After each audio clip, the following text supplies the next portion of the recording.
Bonjour, bienvenue dans Pulse, le podcast de Capsule Média qui décrypte le monde de la formation professionnelle en entreprise. Aujourd'hui, on reçoit Bruno Chantepie, responsable Digital Campus chez Orange Store. Bonjour Bruno. Bonjour. Bruno, tu peux nous présenter ton job, ton périmètre? Oui, bien sûr. Alors, déjà, Orange Store, ce sont les magasins Orange, en tout cas pour une grosse partie, puisque on est une filiale d'Orange, et Orange a encore quelques magasins en propre. Mais là, actuellement, on a à peu près 270 magasins sur tout le territoire, de la Corse au nord de la France, l'Est, l'Ouest, le Centre, etc. Paris également. On est à peu près 2700 collaborateurs. Et comme nous sommes une filiale, on a notre propre service formation. Et au sein de ce service formation, donc moi je m'occupe de toute la formation, enfin de chapeauter toute la formation digitale, et notamment avec notre fer de lance, qui est notre application de mobile learning qui s'appelle Campus Mobile. Alors, comment est structuré votre service formation aujourd'hui? Alors, il y a deux pôles. Il y a le pôle formation présentielle, où là, nos formateurs forment un peu dans toute la France, mais aussi sur Paris, bien sûr. Là, leur gros sujet actuellement, d'ailleurs, c'est notre parcours de onboarding, on est sur un run de recrutement assez important. Et donc, on fait toutes les semaines des sessions de onboarding qui sont, je précise, en blended. Il y a une partie digitale, donc effectivement plutôt ma chapelle, et puis une partie présentielle. Mais ils animent aussi sur plein de sujets et un petit peu partout en France parce qu'ils sont tous en province. Voilà, mais ça peut être sur tous les sujets, donc de la vente, ça peut aller jusqu'au management, à peu près tous les sujets de formation possibles dans l'entreprise. Et donc ils sont, que je dise pas de bêtises, 8 formateurs. Et sur la partie digitale, on est 4. Ok. Voilà, et il y a une collègue à moi qui chapeaute aussi les formateurs classique, présentiel, je dirais. Et puis, au-dessus de nous, il y a la responsable du service. Ok. Et c'est quoi la relation que vous avez aujourd'hui avec le service formation, que ce soit des autres filiales ou le groupe? Alors, dans notre service formation à nous, on est tout le temps en rapport parce que comme on fait du blending, forcément, ce qu'on fait en digital impacte le présentiel. Surtout quand je dis digital, c'est pas que de la formation tout seul derrière son écran de mobile, de tablette ou d'ordinateur, mais c'est aussi du distanciel. Mm. Donc, on crée aussi des formations sur des outils digitaux de type Klaxoon, Kahoot, des choses comme ça, qui nous permettent, qui leur permettent d'animer de manière efficace, je dirais, leur formation distancielle. Et puis, à côté de ça, on est en rapport avec la formation culture client chez Orange, puisqu'on travaille en étroite collaboration avec eux. Et donc, on échange nos contenus.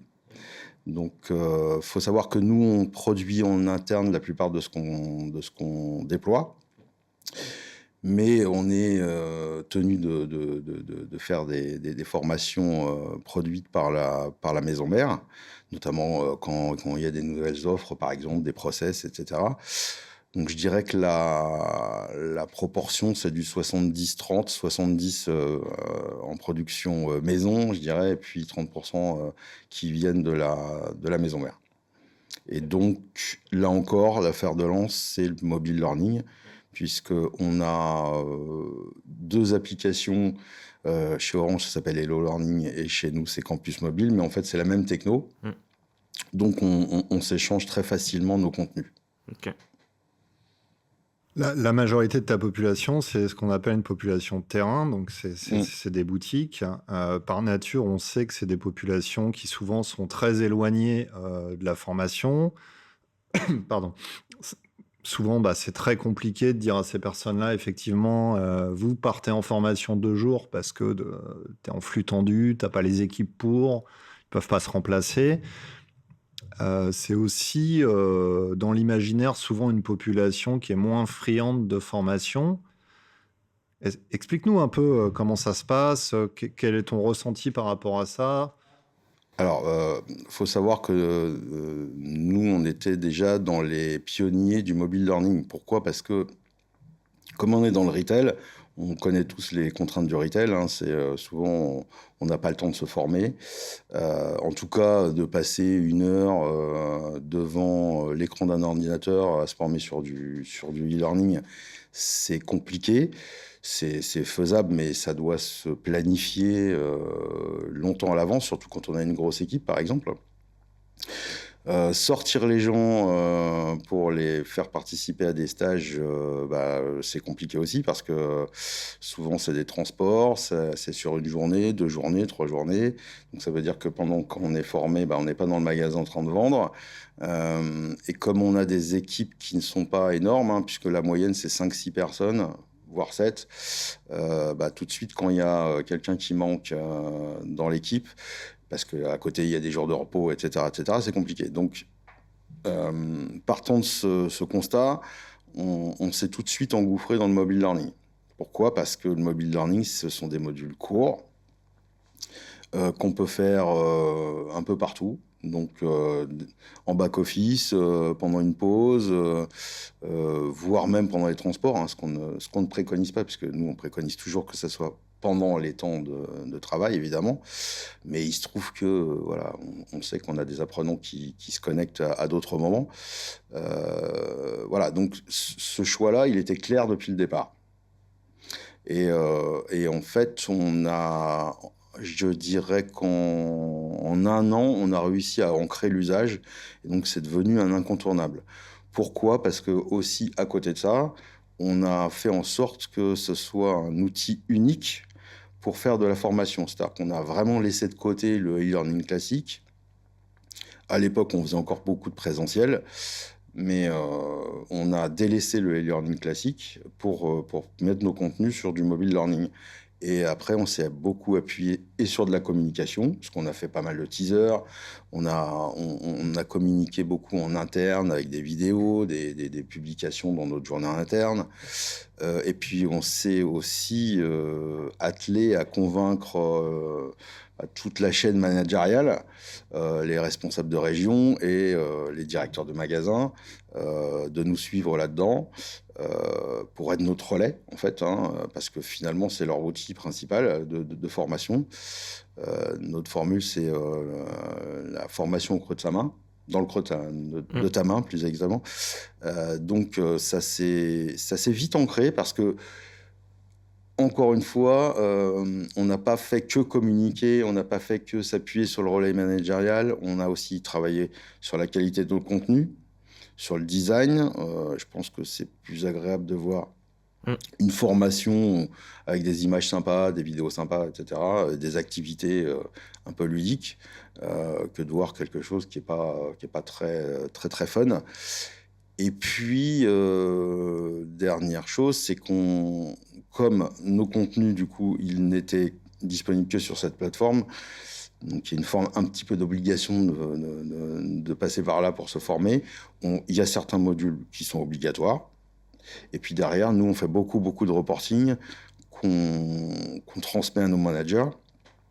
Et dans l'opérationnel, c'est simple, hein, quand ils ont des objectifs commerciaux à réaliser, c'est souvent accolé à des formations. Et eux, ce qu'ils vont regarder, c'est qui a fait, qui n'a pas fait, et surtout qui n'a pas fait.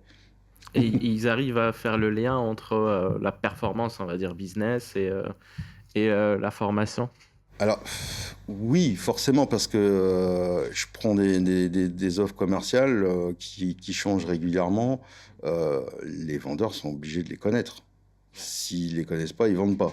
Donc, et c'est à peu près pareil pour tous nos services, nos produits, etc. Ouais. Après, c'est toujours un peu, je dirais,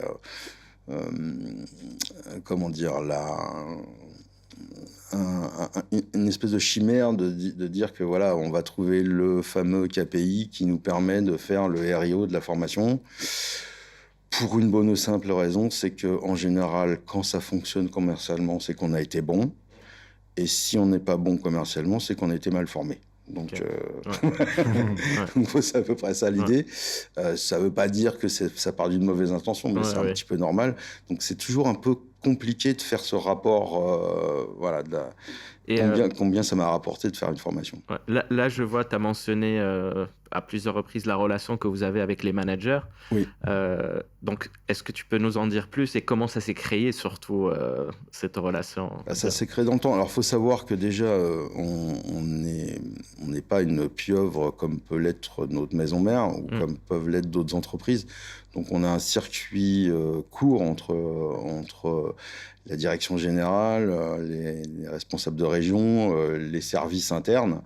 Moi, il suffit que je monte 2 étages pour parler au directeur général. Donc, avec le terrain, c'est un peu la même chose. Donc, on a un rapport étroit avec tous nos régionaux qui ont eux-mêmes un rapport étroit avec tous leurs directeurs de magasins. Donc, je dirais que c'est un peu, même si c'est un peu galvaudé comme terme, mais c'est un peu dans notre ADN d'avoir cette chaîne de décisionnelle qui est extrêmement courte et donc, du coup, elle est extrêmement efficace parce que les messages passent vite. Et s'ils ne sont pas passés, on les refait passer, on les refait passer, on les fera passer. Et puis, au bout d'un moment, ils passent, quoi. Ok. Comment vous faites aujourd'hui pour récolter les besoins de formation des populations terrain? Je dirais à peu près comme toutes les entreprises, via les entretiens annuels. Ça, c'est le gros, je dirais, la plus grande source.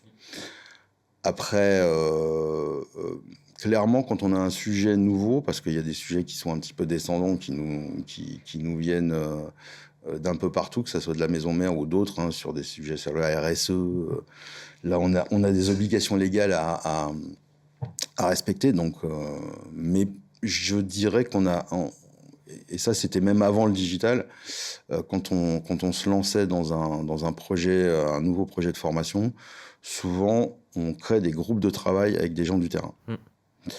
Parce que, comme nous, on considère, nous, et là, quand je dis nous, c'est le service formation, on considère que nos clients, ce sont les personnes qu'on forme. Donc, les managers et les conseillers en magasin essentiellement. Voilà, donc il nous paraît tout naturel de faire appel à eux pour pouvoir leur parler de manière la plus efficace possible. Et ton lien avec le business, parce qu'il y a effectivement les remontées des entretiens annuels. Par exemple, je pense que tu vas avoir des formations sur comment gérer les clients difficiles, les choses comme ça. Ouais, bien sûr. Voilà. Mais sur toute la partie business, ça marche comment? Par exemple, former les commerciaux à de nouvelles offres. C'est quoi ton rapport avec le business? Je dirais, il est constant parce qu'en fait, on est en rapport très, très étroit avec les autres services et notamment la direction commerciale. Et la direction commerciale, quand elle fait certains constats, ensuite, elle vient nous voir en disant, voilà, on a besoin de former nos managers sur tel sujet ou nos conseillers sur tel sujet parce que il y a un item qui est pas où on n'est pas encore suffisamment bon ou tout simplement parce que c'est un sujet un petit peu obligatoire parce qu'il y a un process qui doit être maîtrisé par tout le monde pour pouvoir justement être à l'aise dans le business. Donc on fait des réunions, même des bilatérales avec certains responsables de la direction commerciale pour régulièrement faire le point et je dirais piloter les projets, tout simplement. Donc on ne les pilote pas seuls dans notre bulle, on est vraiment en symbiose avec les autres partenaires de l'entreprise.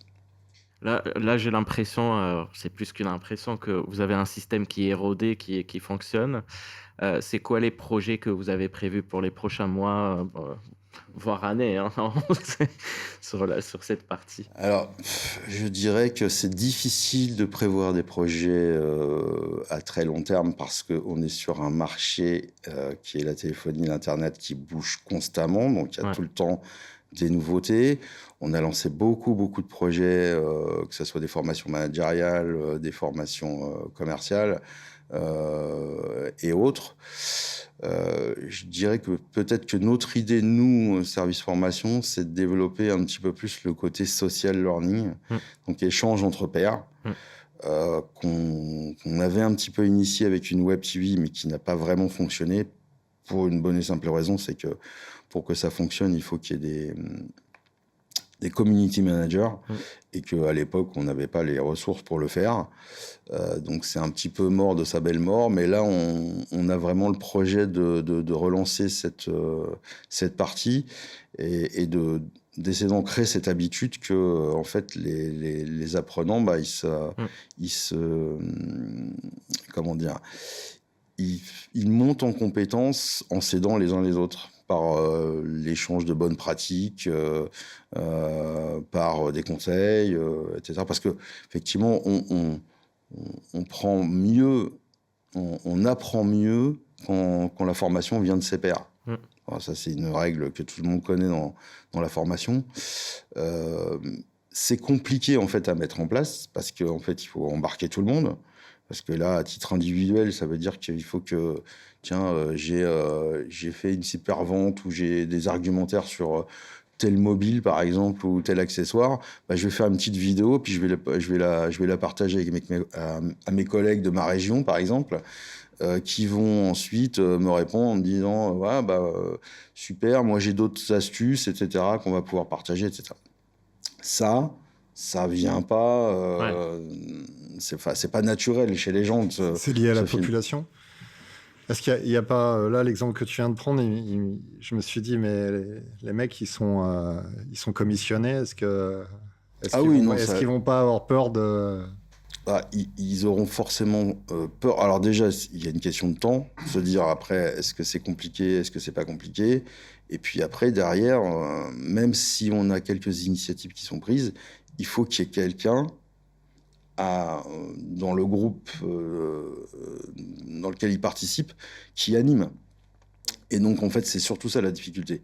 C'est-à-dire qu'une fois qu'on aura suffisamment de relais pour animer, donc ces fameux community managers, je pense qu'après, ça va tourner parce que les habitudes vont s'ancrer aussi. Ils vont un petit peu avoir moins peur de se filmer ou de se lancer dans des questionnements, etc., etc. Et puis ça, c'est un premier point. Et puis après, notre rôle, nous, c'est de leur faciliter les choses. C'est-à-dire que leur faciliter les accès, faire en sorte que ça soit facile pour eux de le faire, que ce soit pas compliqué, que ce soit plutôt dans des temps courts, mais que, en fait, l'effet groupe, l'effet communautaire fait qu'en fait, il y a une effervescence qui se crée autour de ça, peut-être en créant de l'événementiel aussi, au niveau local, régional. Ok, ça c'est encore à imaginer, mais clairement en fait il faut on arrive à initier ce mouvement. Ouais. Et pour moi ça va être un des prochains chantiers effectivement de ces prochaines années. Là quand tu parles de Learning Community Manager, est-ce que on parle des experts des différents métiers ou est-ce qu'on parle des gens qui sont rattachés au service formation? Non, ça ne serait pas des gens qui seraient forcément rattachés au service formation. Alors, nous, on a déjà des experts métiers qui interviennent sur certains sujets et qui forment notamment sur certains sujets. Alors, nous, on les appelle ou des masters ou des animateurs relais. Donc, ils animent ponctuellement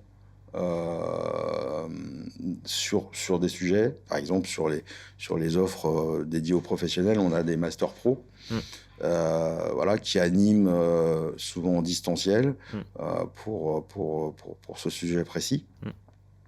Donc l'idée des communautés, ça sera un peu ça. C'est-à-dire qu'il y aura peut-être des communautés régionales, puis il y aura des communautés sur un sujet, le pro, je sais pas moi, la fibre, des sujets métiers, mais en tout cas sur un sujet particulier.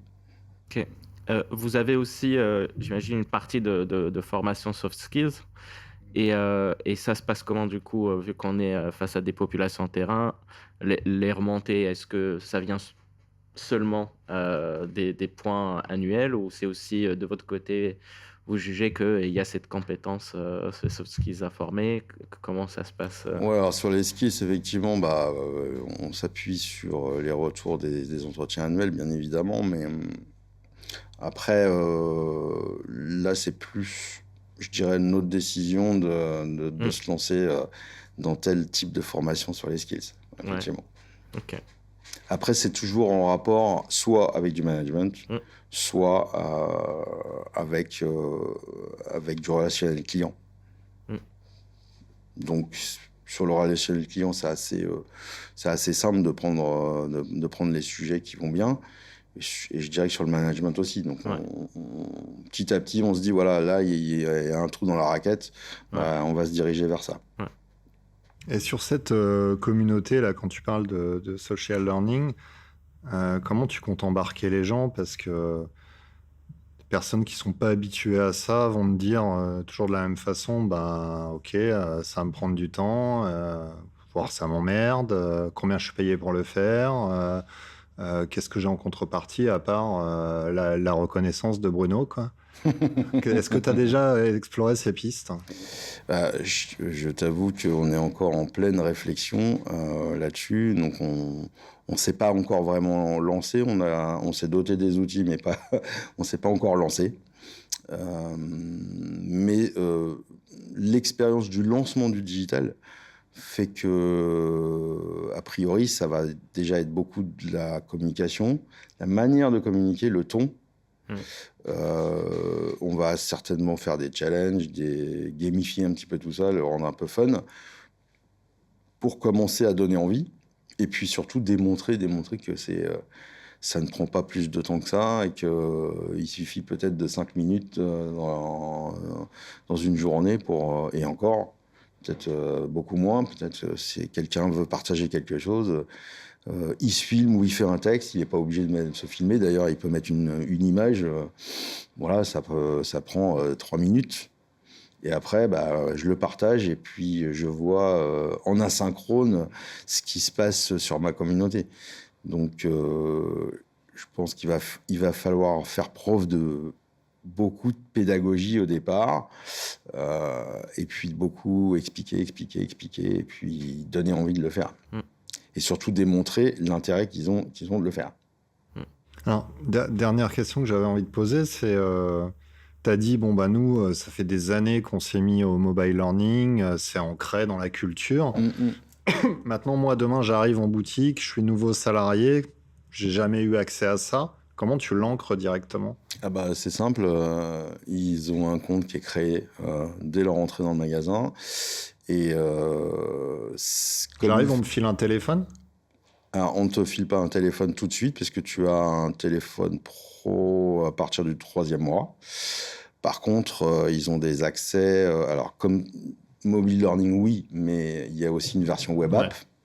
Après, il y a des tablettes aussi en magasin où ils peuvent suivre leur formation. Et dès le premier jour, dès leur arrivée, ils ont des modules à faire. Ok. Ce qui rentre en onboarding sur 5 semaines. Et ils ont un certain nombre, ils ont tout un programme à faire. Et c'est dès le premier jour. Donc, donc en fait, dedans l'habitude, directement. elle est ancrée tout de suite, en fait. Ok. Est-ce que moi, du coup, quand j'arrive, est-ce que je peux utiliser mon téléphone perso pour se Ce former? n'est pas interdit, mais ce n'est pas préconisé. Ok. Donc, vous laissez un peu la liberté. Oui. Il y a ce, On sait, parce qu'encore une fois, si on veut donner envie de se former, il faut laisser un peu de mou. ouais. Même, alors que pourtant, il y a quand même des formations obligatoires. Certaines, je l'avoue, qui ne sont pas forcément très, très marrantes à suivre, hein, sur des sujets un petit peu austères. Mais pour autant, faut laisser un petit peu de liberté à tout le monde de se former quand il veut et où il veut. Je sais que les téléphones pro qui sont fournis, on a cette chance de travailler dans la téléphonie. Hein. Oui. Clairement, c'est pas le cas de toutes les entreprises. Toutes les entreprises ne fournissent pas un téléphone à leurs collaborateurs. Nous, si, mais il se trouve que ce sont des Android. Mais on sait qu'il y a une partie de nos apprenants qui se forment sur iPhone. bon, bah, voilà, Ouais, du monde qui se forme, ouais. ça nous va. Sachant que, de ce que je comprends, les 3 premiers mois, ils utilisent les tablettes qui sont dans les magasins, Ouais, c'est ouais, ça? tout à fait. Tout à fait. Ou surtout la web app. Ouais, OK. Surtout la web app, ouais. Tout à fait. Top, Très bien. ça me va. On passe à la petite séquence. On a un petit quiz à te soumettre, 10 Oula, questions. Tu oula. vas... C'est assez rapide, Ça marche. Alors, formation en ligne, révolution ou simple mode? Révolution. Pause café, véritable pause ou meilleur moment pour réseauter? Ouais, meilleur moment pour réseauter. Apprendre en jouant, récréation ou révolution? Révolution. Auto-formation sur YouTube, démocratisation du savoir ou bricolage des connaissances? Démocratisation du savoir. Les robots remplaceront-ils les formateurs? Oui ou non? Non. Formation obligatoire en entreprise, motivation ou punition? Hmm. Ah, je dirais punition. Auto-formation, autonomie ou isolement? Non, autonomie. Les soft skills, indispensables ou juste un terme marketing? Indispensable. La formation, un investissement ou une dépense? Un investissement. La France est-elle un modèle de formation continue? Oui ou non? Oui, Très bien, merci. mais je t'en prie. Merci Bruno. On passe. Merci à vous. En conclusion, on a évoqué tout à l'heure donc cette ambition de faire du social learning. Est-ce qu'il y a d'autres projets qui émergent ou des tendances que tu vois, toi, apparaître dans le monde de la formation auxquelles tu commencerais à t'intéresser? On n'a pas parlé, par exemple, de la place de l'IA aujourd'hui. Est-ce que tu l'utilises? Est-ce que c'est Oui. rentré Oui, on a déjà commencé à l'utiliser. Je dirais rapidement, on a pris conscience qu'il fallait prendre le train en marche. Si on ne le prenait pas, ça allait être compliqué par la suite pour embarquer. On a déjà réalisé des contenus via l'IA. On utilise beaucoup d'images créées par IA depuis 1 an. Donc on y croit très fortement. Après, il faut effectivement régler les problèmes de sécurité informatique et de protection des datas et des données personnelles. Mais ouais, pour moi, c'est vraiment, je dirais, une nouvelle révolution qu'on est en train de vivre, technologique, qui va beaucoup nous aider, notamment dans la production de contenu. On gagne énormément de temps et on a hâte de voir les prochains développements parce que ce qui est en train de se passer, c'est assez bluffant. Je pense en termes de vidéo, par exemple, j'ai vu quelques projets d'OpenAI, Sora, je crois. C'est juste hallucinant. Et puis aussi, on voit que les IA deviennent de plus en plus efficientes et efficaces si elles sont bordées, évidemment, hein, elles ne doivent pas faire n'importe quoi. Et je pense qu'en fait, il faut l'aborder comme un outil qui permet d'être plus efficace sur les tâches à faible valeur ajoutée pour pouvoir justement se concentrer sur les tâches à forte valeur ajoutée, de la création, de l'imagination, voilà. Ça, je dirais que c'est devenu un incontournable et ça le sera de plus en plus. Merci Bruno. Très bien, merci. Merci à vous.